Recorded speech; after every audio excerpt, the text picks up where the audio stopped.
Cette année, personne n'est dispo pour aller faire du ski de rando avec moi, donc ce sera l'occasion de tester ce dont tout le monde parle depuis des lustres, le stage du CPA. Bienvenue au centre d'Argentière.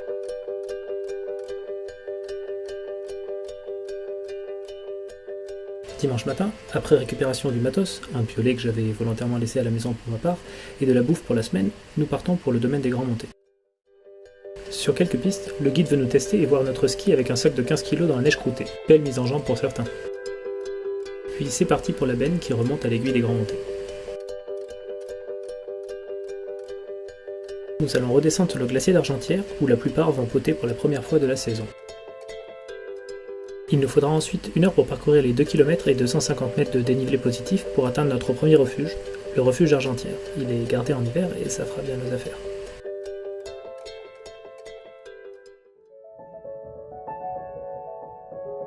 Après une nuit de tempête, nous partons à l'assaut du col du Chardonnay.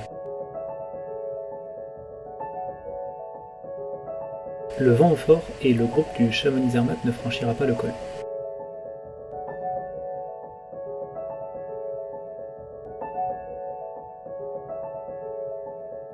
Alors que nous débutions la montée, très vite, il nous faut cramponner, puis nous rechausserons plus haut.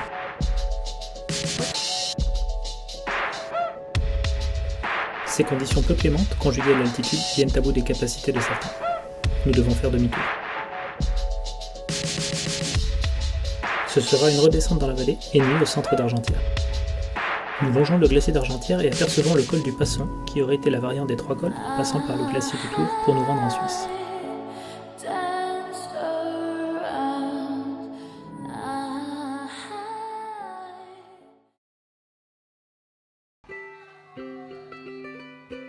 Mercredi, 3e jour, notre guide nous amène vers la Suisse pour une sortie en aller-retour au départ du col de la Forclaz. Nous monterons à la Pointe Ronde, qui culmine à 2700 mètres. C'est parti pour 1500 mètres de dénivelé positif sur les 12 km que feront cette sortie.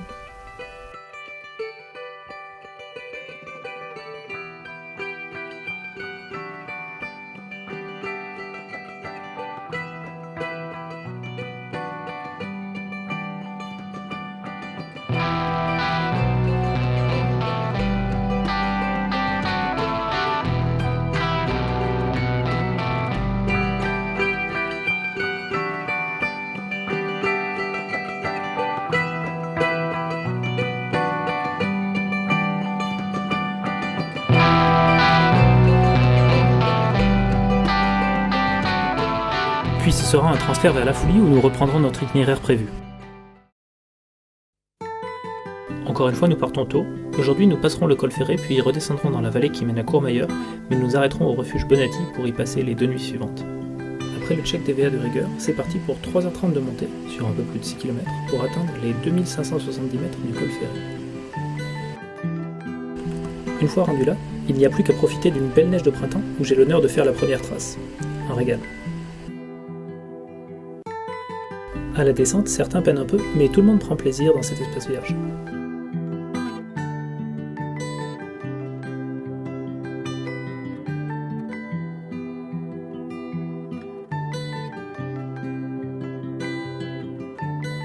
Après le goulet principal, nous longeons le fond de vallée, puis devrons remonter quelques centaines de mètres pour arriver au refuge Bonatti.